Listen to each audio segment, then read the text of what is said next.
Sir ఇంకొక case చూసుకుంటే sir, trainee IPS Krishna Reddy ఎవరైతే ఉన్నారో ఇతను అంటే రేపో మాపో నేను ఐపీఎస్ అన్న ఫీల్డ్లో ఉండి డైరెక్ట్గా అంటే ఒక పర్సన్ ఒక పొజిషన్కి అర్హత అనుకున్న వ్యక్తి ఎవరైతే కానిస్టేబుల్ నుంచి ఐపీఎస్ దాకా రావడం అంటే నాటే మ్యాటర్ సార్.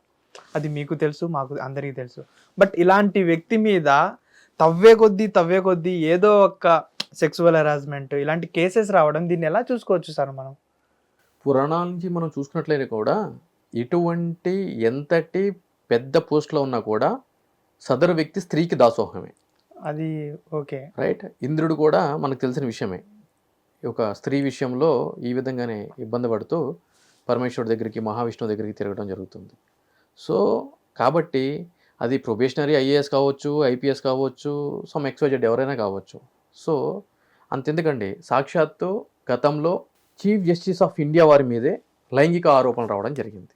Okay, right. ఒక 4-5 సంవత్సరాల క్రితం అతని దగ్గర చేసేటువంటి జూనియర్ అసిస్టెంట్ లైంగిక ఆరోపణలు చేయడం జరిగింది. సో కాబట్టి ఇక్కడ నేను అనేది ఏంటంటే, ఈ విధంగా ఈ ఆడవాళ్ళకి సంబంధించి వివిధ రకాల ఉన్నతమైన పోస్టుల్లో ఉన్నటువంటి వ్యక్తుల మీద ఇటువంటి ఆరోపణలు రావటము, అటువంటి కేసులు రిజిస్టర్ కావడం అనేది కొత్తగా జరుగుతుంది కాదు. ఓకే, మనం చూస్తూనే ఉన్నాము. ఎమ్మెల్యేల మీద రాలేదా, వచ్చింది. మంత్రుల మీద రాలేదా, వచ్చినాయి కదా. ఇప్పుడు 2 రోజుల క్రితం కూడా మాజీ ఎమ్మెల్యే మీద కూడా లైంగిక ఆరోపణలు అనేది రావడం జరిగింది. ఆ కేసు కూడా రిజిస్టర్ కావడం జరిగింది. సో కాబట్టి సరే, వాళ్ళు నిజంగా చేశారా లేదు అని అంటే కనుక అది అబద్ధమా ఆరోపణ అనేది మీరు నేనుగా డిసైడ్ చేయాల్సింది.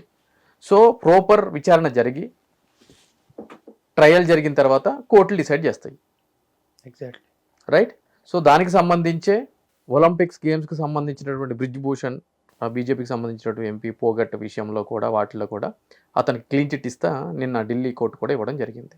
దాని మీద కూడా గతంలో పెద్ద ఎత్తున ఆరోపణ రావడం జరిగింది. సో కాబట్టి అంతిమంగా కోర్టు తీర్పులు అనేవే మనకి ఫైనల్.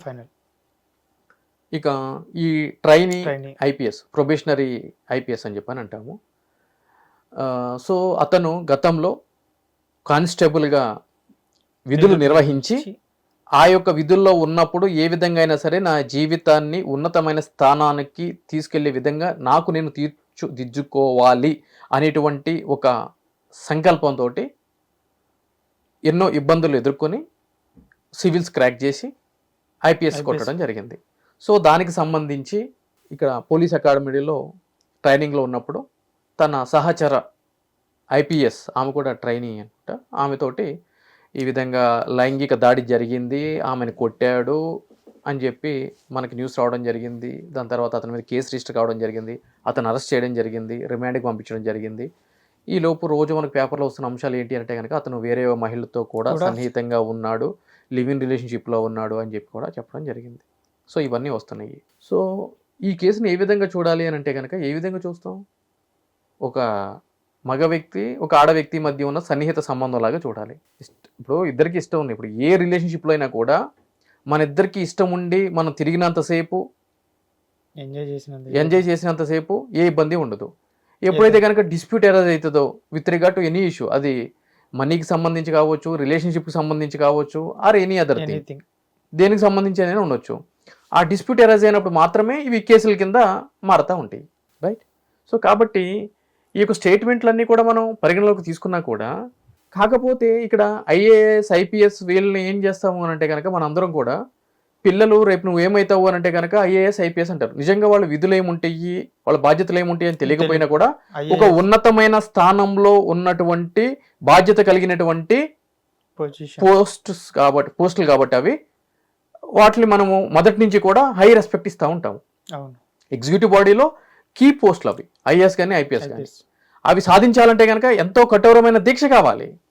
సో అటువంటి ఉన్నతమైన స్థానంలో ఉండి ఇటువంటి ఆరోపణలు ఎదుర్కోవడం, దట్టు కింద నుంచి వచ్చినటువంటి వ్యక్తి ఈ విధంగా అవడం అనేది కొద్దిగా షాకింగ్ కలిగించేటువంటి అంశం, అంతకు మించి ఏం లేదు. రైట్. సో విచారణ జరుగుతుంది, ఎవిడెన్స్ కలెక్ట్ చేస్తున్నారు, రేపొద్దున కేసు అంటే కోర్టులో ఛార్జ్ షీట్ ఫైల్ చేస్తారు, అదంతా జరుగుతూ ఉంటుంది. ఇక్కడ ఇంకొక విషయం ఏంటి అని అంటే కనుక సదరు మహిళ ఎవరైతే కనుక కేసు పెట్టిందో ఆమెకు ఆల్రెడీ మ్యారేజ్ అవ్వడము, మ్యారేజ్ అయిన తర్వాత కూడా ఇతనితో రిలేషన్షిప్లో ఉండటము ఇవన్నీ కూడా జరిగినాయి. సో అది కూడా ఎంతవరకు సమంజసం అని అంటే కనుక లీగల్గా అయితే కనుక తప్పులేదు. ఎందుకంటే సుప్రీంకోర్టే చెప్పింది ఇద్దరు అడల్ట్స్ వాళ్ళ యొక్క ఇష్టంతో కలిసి లైక్ శృంగార కార్యక్రమాల్లో వాటిలో పాల్పడితే తప్పు కాదు అని చెప్పని. కానీ మోరల్గా ఏం మెసేజ్ ఇస్తున్నాము అనేది కూడా పాయింట్ ఫర్ కన్సిడరేషన్. సరే, అది వాళ్ళ కుటుంబానికి సంబంధించిన విషయం, వాళ్ళ భర్తకు సంబంధించినటువంటి కుటుంబ విషయం, అది మనం మాట్లాడాల్సిన ఆవశ్యకత లేదు ఇక్కడ, అనవసరం కూడా. విచారణ జరుగుతుంది, ఇవన్నీ జరుగుతుంది. అయితే అందరూ అనేది ఏంటి అని అంటే కనుక ఈ యొక్క తప్పిదం వల్ల అతని యొక్క కెరియర్ అంతా కూడా నాశనం అయిపోయింది, అతను ఇంకా ఈ పోస్ట్లో ఉండడు, ఈ పోస్ట్ నుంచి అతన్ని తీసేస్తారు అని చెప్పి కూడా కొన్ని మాటలు మాట్లాడటం జరుగుతుంది. అయితే దీనికి సంబంధించి గతంలో ఈ విధంగా ఎవరైతే కనుక ప్రొబేషనరీ పీరియడ్లో ఉన్నటువంటి ఐఏఎస్లు కావచ్చు, ఐపీఎస్లు కావచ్చు, ఈ విధంగా ఇటువంటి ఆరోపణలు ఎదుర్కొని వాళ్ళు ఉద్యోగాలు పోగొట్టుకున్నటువంటి సందర్భాలు ఉన్నాయా అని అంటే కనుక 1981లో ఇందిరాగాంధీ గారు ప్రధానమంత్రిగా ఉన్నప్పుడు కొంతమంది ఐఏఎస్లు, ప్రొబేషనరీ ఐఏఎస్లు ముస్సోరీలో ట్రైన్ అవ్వడం జరిగింది అక్కడ. సో ఆ క్రమంలో కొంతమంది, ఒక 6-8 మందో ఐఏఎస్లు అంటే మహిళలు పురుషులు కలిసి హిమాలయాస్కి ట్రెక్కింగ్ అనేది వెళ్ళటం జరిగింది. దాంట్లో ఒక మేల్ ప్రొబేషనరీ ఐఏఎస్ ఆఫీసరు మందు తాగి ఆ ప్రొబేషనరీ ఫీమేల్ ఐఏఎస్ మీద ఈ లైంగిక దాడి అనేది చేయడం జరిగింది. దానికి సంబంధించి ఆ సదరు మహిళ, ప్రొబేషనరీ ఐఏఎస్ బాధిత మహిళ అకాడమీ డైరెక్టర్కి కంప్లైంట్ ఇవ్వడం జరిగింది. దాని మీద ఒక విచారణ కూడా జరగడం జరిగింది. విచారణలో అతను మద్యం మత్తులో ఆవిడ మీద అసభ్యంగా ప్రవర్తించాడని చెప్పి కూడా తెలటం జరిగింది. దానికి సంబంధించి సదరు అకాడమీ డైరెక్టరు కేంద్ర ప్రభుత్వానికి లెటర్ రాయడం జరిగింది. ఏమని అని అంటే కనుక ఇతను ప్రొబేషనరీ పీరియడ్లో ఉండంగా మహిళతోటి అసభ్యంగా బిహేవ్ చేశాడు కాబట్టి, లైంగిక దాడికి పాల్పడే విధంగా చేశాడు కాబట్టి ఇతన్ని డిశ్చార్జ్ చేసేయండి సర్వీస్ నుంచి అని చెప్పి చేయడం జరిగింది. అతను రాసినటువంటి లెటర్ తోటి కేంద్ర ప్రభుత్వము ఏకీభవించలేదు, విభేదించి సదరు ఎవరైతే గనక ఈ యొక్క ఐఏఎస్ ప్రొబేషనరీ ఐఏఎస్ ఉన్నాడో అతనికి ఒక వార్నింగ్ లెటర్ అనేది ఇవ్వడం జరిగింది. నువ్వు ఈ విధంగా చేసావు కాబట్టి నీకు వార్నింగ్ లెటర్ ఇస్తున్నాము అని చెప్పని ఒక వార్నింగ్ లెటర్ ఇవ్వడం జరిగింది. కానీ అతని సర్వీస్ నుంచి రిమూవ్ చేయడానికి ఒప్పుకోలేదు. దానికి సంబంధించి సదరు అకాడమీ డైరెక్టర్, అతను కూడా ఐఏఎస్ఏ ఉంటాడు, అతను ఏం చేశాడు అంటే కనుక విధులకు దూరంగా ఉండటం జరిగింది. అంటే నేను రిఫర్ చేస్తే మీరు దాంతో ఏకీభవించలేదు అని చెప్పని విధులకు దూరంగా ఉండి అతను ఏం చేశాడు అని అంటే కనుక ఇందిరాగాంధీ గారికి పర్సనల్గా లెటర్ రాయడం జరిగింది. ఈ విధంగా జరిగింది, ఇట్లా చేస్తే ప్రభుత్వం ఒప్పుకోలేదు, డిఓపిటీ కానీ సదరు హోమ్ మినిస్ట్రీ ఆధ్వర్యంలో పనిచేసే సంస్థ ఏదైతే ఉందో ఒప్పుకోలేదు అని చెప్పి రాయడం జరిగింది. దానికి సంబంధించి ఇందిరాగాంధీ గారు అవును ఇది కరెక్టే కదా, అంటే విధుల్లో ప్రాపర్గా ఉండాల్సినటువంటి వ్యక్తి ఈ విధంగా మహిళల పట్ల ఈ విధంగా ప్రవర్తించడం అనేది నేరం కాబట్టి అతన్ని విధుల నుంచి తీసేయండి అని చెప్పని ఆమె డిసిషన్ తీసుకోవడం జరిగింది. ఆ విధంగా సెకండ్ లెటర్ అతన్ని విధుల నుంచి తీసేయాలి, డిశ్చార్జ్ చేసేయాలని చెప్పని ఇంకొక లెటర్ అతనికి ఇవ్వడం జరిగింది. దాని మీద అతను సుప్రీంకోర్టులో ఛాలెంజ్ చేయడం జరిగింది. సుప్రీంకోర్టు క్లియర్గా చెప్పడం జరిగింది, ఒక ఇన్సిడెంట్కి సంబంధించి 2 సార్లు పనిష్మెంట్ అనేది ఉండదు, ఆల్రెడీ ఒక వార్నింగ్ లెటర్ ఇచ్చారు కాబట్టి సో అది మాత్రమే మనం ఏకీభవించాలి తప్ప అతన్ని సర్వీస్ నుంచి తీసేయడం అనేది చట్ట వ్యతిరేకమైన చర్య అని చెప్పని ఆ యొక్క కేసుని అతనికి అనుకూలంగా తీర్పునిస్తూ ప్రభుత్వం అతను తీసేస్తూ ఏదైతే కనుక ఉత్తర్వులు ఇచ్చిందో దాన్ని కొట్టివేస్తూ అతనికి వచ్చేటువంటి ప్రమోషన్స్ అదేవిధంగా మిగిలిన అలవెన్సెస్ ఏవైతే ఉన్నాయో అవి యాస్టీస్ కంటిన్యూ చేయాలని చెప్పి తీర్పునది ఇవ్వడం చేయడం జరిగింది. ఓకే, సో ఈ విధంగా ఆల్రెడీ 1981లో జరిగినటువంటి ఈ కేసు అనేది క్లియర్గా మనకి ఇక్కడ కనిపిస్తూనే ఉంది. అయితే పూజా ఖేడా అని చెప్పని మహారాష్ట్రకి సంబంధించినటువంటి ఒక మహిళ ఐఏఎస్గా సెలెక్ట్ అయ్యి డిప్యూటీ కలెక్టర్గానో సంథింగ్ ఏదో జాయిన్ అయ్యి వివాదాల్లోకి రావడం జరిగింది. గత 2 సంవత్సరాల క్రితం జరగడం జరిగింది. అంటే ఫేక్ బర్త్ సర్టిఫికేట్లు పెట్టి, ఫేక్ ఆధార్ కార్డులు పెట్టి, వాళ్ళ మదర్ కూడా గన్ తీసుకుని ఈమె పేరు చెప్పి సెటిల్మెంట్లు చేయడము ఇవన్నీ కూడా మనకు తెలిసిన విషయమే. ఆమె మీద కేసు రిజిస్టర్ చేయడం జరిగింది, ఆమె దాక్కోవడం జరిగింది, అబ్స్కాండింగ్లోకి వెళ్ళిపోవడం జరిగింది, మళ్ళీ సుప్రీంకోర్టు నుంచి ప్రొటెక్షన్ తెచ్చుకోవడం జరిగింది. ఈ కేసులన్నీ కూడా మనకు తెలిసినయే. అందులో భాగంగా ఆమె యూపీఎస్సీని దొంగ బర్త్ సర్టిఫికేట్స్, ఆధార్ కార్డులు అవన్నీ చేసి ఆమె అనైతికంగా ఉద్యోగంలోకి వచ్చింది కాబట్టి ఆమె యొక్క విధుల్లోకి వెళ్ళి తీసేయడం జరిగింది, డిశ్చార్జ్ ఫ్రమ్ సర్వీస్ చేయడం జరిగింది. అంటే ఈ కేసు సపరేట్. ఇది ఏంటంటే కనుక అసలు ఆమె యొక్క విధుల్లోకి రావడం అంటే ఎగ్జామినేషన్కి పార్టిసిపేట్ చేయడం అనేది it self cheating, forgery and unethical. So కాబట్టి దాంట్లో తీసేయడం జరిగింది. అదేవిధంగా కొంతమంది ఐఏఎస్ ఆఫీసర్లు, ఐపీఎస్ ఆఫీసర్లు అవినీతికి పాల్పడి అది నిరూపణ అయితే కనుక వాళ్ళు కూడా రిమూవ్ ఫ్రమ్ సర్వీస్ చేసేస్తారు. అది డిఫరెంట్ కేసు. కానీ ఈ కేసుకి సంబంధించి ఇతను ఉద్యోగం కోల్పోవడానికి అవకాశాలు తక్కువగా ఉన్నాయి. రూల్ 12 ప్రొబేషనరీ రూల్స్ అని చెప్పి ఉంటాయి. సో దాని ప్రకారము కాంప్లైంట్ తీసేయడానికి, బట్ దానికి ఒక ప్రాపర్ ప్రొసీజర్ అనేది ఉండాలి కాబట్టి మనం అంత ఈజీగా జాబ్ పోవడానికి లేదు. అంటే ఇప్పుడు మీరు చెప్పిన దాని ప్రకారం సార్ ఇక్కడ ఇంకో క్వశ్చన్ యాడ్ చేస్తాను. విజయవాడలో సాయి కృష్ణ అదే లాకప్ డెత్ ఎప్పుడైతే జరిగిందో అతన్ని కూడా విధుల్లో నుంచి తొలగించి అతని మీద యాక్షన్ అనేది తీసుకోవడం జరిగింది. అతనికి ఎలాంటి శిక్ష పడుతుందా, అతనికైనా శిక్ష పడుతుందా, లేకపోతే అతను కూడా విధుల్లోకి వస్తారా మళ్ళా? ఇప్పుడు నాగరాజ్ అనే ఇన్స్పెక్టరు సాయి కృష్ణ కేసులో అతన్ని హత్య చేయడానికి ప్రధానమైన కారణం అని చెప్పని అతని మీద ఎఫ్ఐఆర్ రిజిస్టర్ చేసి అతన్ని అరెస్ట్ చేయడం జరిగింది. సో ఇనిషియల్ గా ఏ ప్రభుత్వ అధికారి మీదైనా సరే ఈ విధంగా కేసు రిజిస్టర్ అయ్యి ఒక 24 గంటలు వెళ్తే గనక సస్పెండ్ చేసేస్తారు. అది క్లియర్. ఫస్ట్ 24 గంటలు జైల్లో ఉన్నాడు అంటే కనుక సస్పెన్షన్ అనేది క్లియర్, సస్పెండ్ చేస్తారు. అదే విధంగా మరి తీవ్రమైన కేసులు ఉన్నటువంటి సందర్భాలు ఉన్నప్పుడు కూడా సస్పెన్షన్ అనేది చేస్తూ ఉంటారు.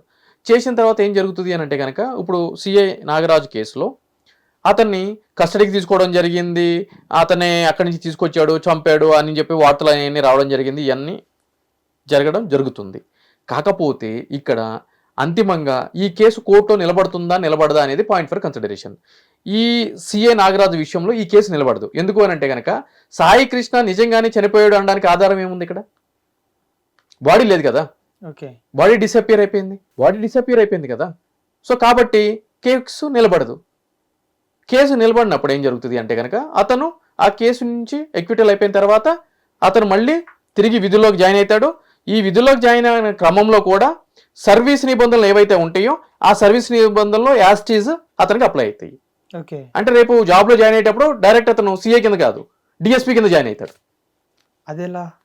అవును, అంతే కదా. అంటే ఈ కేసు తేలాలి అన్ని చేసేటప్పటికి ఒక 5 సంవత్సరాలు 10 సంవత్సరాలు టైం పడుతుంది. ఇతను సిఐగా సర్వీస్ చేస్తున్న క్రమంలో ఒక 10 సంవత్సరాలు 12 సంవత్సరాలు 15 సంవత్సరాలు చేసినప్పుడు అతని యొక్క ట్రాక్ రికార్డ్ అంతా బాగానే ఉంటే కనుక ఆబ్వియస్లీ ప్రమోషన్ డిఎస్పీ అవుతాడు. సో ఈ విధంగా ఎస్ఐ కింద జాయిన్ అయ్యేటువంటి ఎవరైతే గనక వ్యక్తులు ఉంటారో పోలీస్ శాఖలో వాళ్ళు ఎక్కడ రిటైర్ అవుతారు అంటే కనుక ఎస్పీ లెవెల్లో క్యాడర్లో రిటైర్ అవుతారు. వాళ్ళ యొక్క ట్రాక్ రికార్డ్ అన్ని బాగుంటాయి. కొంతమంది అడిషనల్ ఎస్పీ ర్యాంక్లో రిటైర్ అవుతారు. ట్రాక్ రికార్డ్ బాగుపోతే కొంతమంది డిఎస్పీ లెవెల్లో రిటైర్ అవుతారు. సో కాబట్టి ఈ కేసు ఇవన్నీ తెలిపోయిన తర్వాత ఇతను క్లీన్ చిట్ వచ్చిన తర్వాత ఇతను డిఎస్పీ లాగా ఛార్జ్ తీసుకుంటాడు. అంటే అతని కింద వర్క్ చేసే ఎస్ఐ ఎవరైతే ఉన్నారో వాళ్ళే మేమే బాడీని కూడా డిస్ప్యూట్ చేసేసాము అనేసి చెప్పడం జరిగింది కదా సార్? చెప్పడం వేరు, బాడీ కనిపించడం వేరు. ఓకే. కోర్టుకి కావాల్సింది ఎవిడెన్స్ బ్రదర్. ఎవిడెన్స్. ఒక వ్యక్తిని అన్యాయంగా చట్ట వ్యతిరేకంగా హింసకు గురి చేసి చంపేశారు అనేది ప్రధానమైన ఆరోపణ. ఆ వ్యక్తి ఏడి? ఇప్పుడు ఇదే వర్క్ ఒక కామన్ మ్యాన్ ఎగ్జాంపుల్ నాలాంటోడు చేసి బాడీ కూడా కనిపించకుండా చేసేస్తే అతనికి ఎలాంటి శిక్ష పడుతుంది? అతనికి శిక్ష పడదు. శిక్ష పడదా? శిక్ష పడదు. నీకైనా అదేలా, పోలీస్ అధికారులకైనా అదేలా.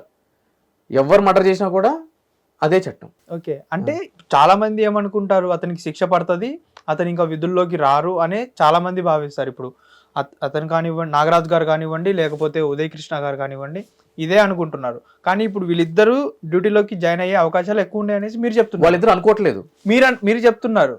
వాళ్ళిద్దరికి క్లారిటీ ఉంది. అంటే వాళ్ళిద్దరికి కాదు, బయట జనాలు వాళ్ళ విషయంలో బయట జనాలు అనుకుంటున్నారు వీళ్ళు ఉద్యోగాలు పోతాయి అని చెప్పని. బ్రదర్, చిన్న లాజిక్, యాంటీ కరప్షన్ ఉంటది, ఏసీబీ కేసెస్ ఉంటాయి. అవును. అంటే ఏసీబీలో అవినీతికి సంబంధించి ఎంతో మంది పోలీసు అధికారుల్ని ఏం చేస్తారు, రెడ్ హ్యాండెడ్ గా పట్టుకుంటారు. రైట్. ప్రెస్ నోట్ రిలీజ్ చేస్తారు, జైలుకి పంపిస్తారు. 3 నెలలు 6 నెలలు అండర్ ట్రయల్ ప్రిజనర్ కింద ఉండి బయటకు వస్తారు. ఆ కేసులు ఛార్జ్ షీట్లు వేస్తారు. వాళ్ళు తాత్కాలికంగా సస్పెండ్ అవుతారు తప్ప వాళ్ళ మీద ఆరోపణలు వచ్చినా మళ్ళీ పోస్టింగ్లోకి వస్తారు వాళ్ళు. ఎన్ని జరగట్లేదు, మీరు చూస్తూనే ఉన్నారు కదా. ఆల్రెడీ ఏసీబీ పట్టుకున్నటువంటి ఇన్స్పెక్టర్లు జైలుకి వెళ్ళి మళ్ళీ వచ్చి మళ్ళీ సీఐ కింద అదే ప్లేస్లోకి వస్తాడు. ఫస్ట్ టైం వింటున్నాను సార్, నాకు కూడా తెలియదు టు బి ఫ్రాంక్. నేను కూడా బయట కామన్ ఆడియన్స్ లాగానే ఆలోచిస్తున్నాను. అయితే ఇప్పుడు వాళ్ళిద్దరు జాబుల్లో నుంచి ఇంకా కష్టమే ఇక రావడం విధుల్లో అన్నట్టుగానే భావిస్తున్నాను నేను కూడా. ఓకే సార్, థ్యాంక్ యూ, చాలా విషయాలు చెప్పినందుకు. హిట్ టీవీ యాప్, ఇందులో short news, live news, entertainment shows, movies, digital magazines తో పాటు మీ జిల్లా వార్తలను కూడా ఫ్రీగా చూడొచ్చు. ఇంకెందుకు ఆలస్యం, వెంటనే హిట్ టీవీ యాప్ ని డౌన్లోడ్ చేసుకుని ఫ్రీగా ఎంటర్టైన్మెంట్ పొందండి. Hit TV app. Hit TV app. Please download Hit TV app. Hit TV app ని ఫ్రీగా డౌన్లోడ్ చేసుకొని ఎంజాయ్ చేయండి. మీకు నచ్చిన ఎంటర్టైన్మెంట్ కోసం హిట్ టీవీ యాప్ ని ఫ్రీగా డౌన్లోడ్ చేసుకుని ఎంజాయ్ చేయండి. హిట్ టీవీ యాప్ని డౌన్లోడ్ చేసుకుని ఆస్వాదించండి, ఆశీర్వదించండి. ఇంతమంది సెలబ్రిటీలు హిట్ టీవీ యాప్ ని డౌన్లోడ్ చేసుకోండి అని చెప్తున్నారంటే ఎంత మంచి యాప్ ఆలోచించండి. అమెరికా అమెరికా అమెరికా అమెరికాలో చదవాలనుకునే వాళ్ళకి విశ్వసనీయమైన పేరు మన శౌర్య కన్సల్టెన్సీ. UK లో 1 year masters. UK లో 1 year masters. 2 years work permit up to 5 years visa. Contact Saurya Consultancy. Contact 89851 89851.